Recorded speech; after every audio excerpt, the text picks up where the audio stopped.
Lot 21, 10,000 pounds started. When I open the case and show this to someone, the reaction is electric. Their jaw drops. 46,000.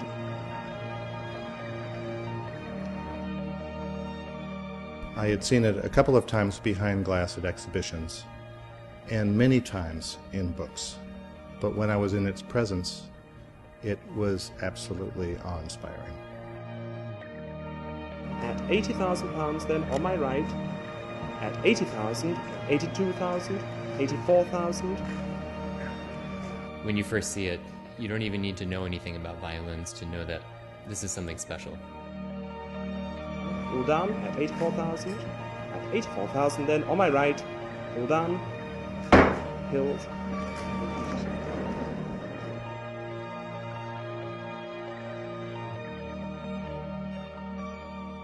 Antonio Stradivari made over 1,200 violins, violas, and cellos in a very long working life that he had. He worked for over 60 years. Of those 1,200, nearly 600 violins, violas, and cellos still survive, and most of those are played. There are some, however, which are not played.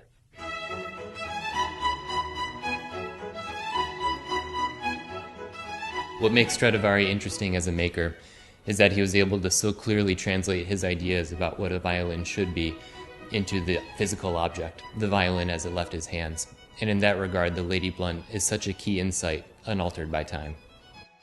I've seen so many Stradivaris in my lifetime, and we can sort of imagine what they looked like when they were new.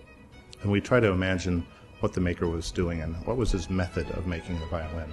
In this case, it's all there for us to see. As a violin maker, it's incredibly inspiring to see that work. The sculptural integrity of the violin is so obvious and apparent. The first owner of record was Jean-Baptiste Vieuxtemps, and he found this violin in Spain in the 1860s. And already then he realized how important and how clean and well-preserved of a violin this was. Vieuxtemps sold this to Lady Anne Blunt. In the 1890s, the Hills bought the violin from Lady Blunt, and they realized at that point that this was something that needs to be preserved for future generations. The Hills sold this violin to arguably the best collectors in history.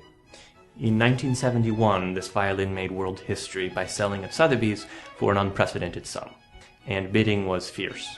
The eventual buyer was a gentleman named Robin Lowe, and it was purchased by Andrew Hill on his behalf. All these corners and edges, which normally get rubbed off and perhaps a bit battered in use, are largely as they left the maker's hands, and it's in an exceedingly pure and fine state of preservation. It is unique in that respect. Would you play this one? No, I wouldn't. It's going to go back in its case in a moment. I think we're all sweating ourselves on this side of the table with this. The sooner it's away, the better. Robin Lowe owned the violin for almost 30 years, and then in 2000 it changed owners twice, and in 2008 it was purchased by the Nippon Music Foundation. It's an absolutely glorious violin. The varnish looks like it's lit from within, and the violin just absolutely glows. The edges and corners are sharp. They look just like the day it was made. The PG inscription inside of the scroll indicates it's built on the PG form. It's a mature golden period violin.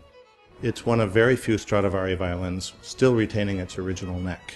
Vieuxtemps in the 1860s reset the neck, but he was careful not to notch it into the top, so the top is still uncut in that area. I certainly hope that of all the 600 Stradivaris, this particular one will find, as its next owner, someone who will maintain it in the near-perfect state that we find it today. It's been such a unique experience to be a temporary steward of the Lady Blunt and share her with the world in a way that hasn't been possible until now. One of the most amazing things about having spent the past month with this Lady Blunt is seeing the reaction of the different people when they see it for the first time. They say, how can this be a Strad? This is amazing. This is in pure condition. It's got to be a Vieuxtemps. It's got to be a Sacconi. And no, it's the real thing. After the March 11th earthquake and tsunami, the Nippon Music Foundation thought that every individual and every entity should make a gesture, should give something, give some sacrifice to this cause. They decided they would sell the Lady Blunt, and that they would donate all proceeds to tsunami and earthquake relief. It's rare to have the opportunity to buy a top Stradivari violin. The fact that it's the Lady Blunt is a once-in-a-lifetime opportunity, and it's wonderful that this opportunity comes with a larger humanitarian benefit.